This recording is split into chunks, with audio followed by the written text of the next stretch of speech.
ये है भाई फर्स्ट वीडियो जहां हम बात करेंगे एक ऐसे कॉन्सेप्ट के बारे में जो बिल्कुल एक साइफाई मूवी की तरह लगता है, the frozen light.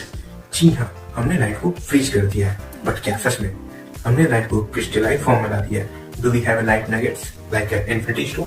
We all know light is a wave. और अगर हम सोचें कि लाइट एक क्रिस्टलाइन फॉर्म में आ गई है तो इसका मतलब ये होता है कि हमने उसमें एक तरीके से रेस्ट मार डाल दिया है और वो एक पत्थर की तरह एक्ट करेगा, बट ऐसा कुछ नहीं है। फ्रोजन लाइट एक टर्म है जो यूज किया गया है जनरल पब्लिक को समझाने के लिए कि एक्चुअल में इटालियन साइंटिस्ट ने ऐसा क्या डिस्कवर किया।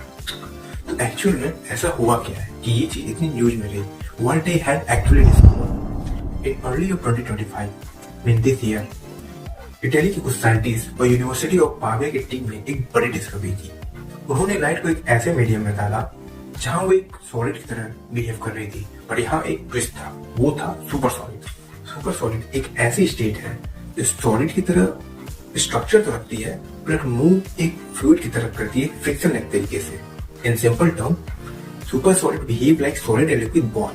हम सुपर सॉलिड के बारे में पहले से जानते थे, बट लाइट का सुपर सॉलिड की तरह बिहेव करना ये हमारे लिए नया था। तो इटालियन साइंटिस्ट ने ऐसा किया कैसे? इसको करने के लिए उन्होंने एक स्पेशल प्रकार का सेमीकंडक्टर बनाया गैलियम आर्सेनाइड से।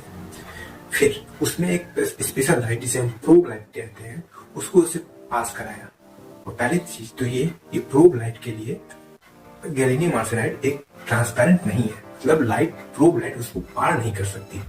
बट उस गैलियम आर्सेनाइड को एक अलग से लेजर लाइट से ऐसे मैनिपुलेट किया गया कि वो प्रोब लाइट के लिए ट्रांसपेरेंट हो जाए। तो तब हमने गैलियम आर्सेनाइड को प्रोब लाइट के लिए ट्रांसपेरेंट बना लिया। तो तब हमने उससे प्रोब लाइट गुजारा।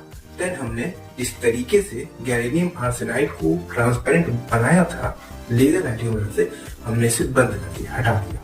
और जो लाइट प्रोब लाइट जो उससे पास हो रही थी, जब वो उसके लिए ट्रांसपेरेंट बन गया था, वो अचानक से उसके लिए फिर ट्रांसपेरेंट हट गया और जो एनर्जी उसके अंदर गई वो ट्रैप हो गई।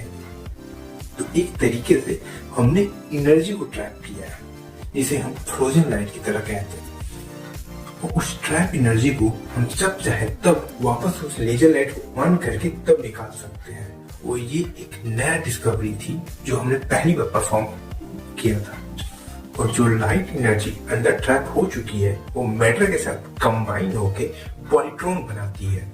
और जब हम एक्स्ट्रा फोटोन उसके अंदर भेजते हैं तो वो एक स्पेशल प्रकार का पैटर्न बनाने लगती है जो exactly super solid behaviour show करता है। स्पेशल थिंग इज दैट कि हम ट्रैप हुई लाइट को तब चाहे अपनी मर्जी से तब निकाल सकते हैं। हम तब उस गैलियम आर्सेनाइड पे हम फिर वो लेजर लाइट डालेंगे, फिर से उसे ट्रांसपेरेंट बनाएंगे और जो अंदर ट्रैप हुई लाइट थी वो फिर निकलेगी। इस एक्सपेरिमेंट का ऐसा क्या सिग्निफिकेंस है? हम इसका यूज एक more faster more stable quantum processor बनाने में यूज कर सकते हैं। इसका यूज एक एडवांस ऑप्टिकल डिवाइसेस बनाने में यूज हो सकता है। और सबसे ज्यादा ये हमें फिजिक्स के और रूल समझने में बहुत हेल्प कर सकता है।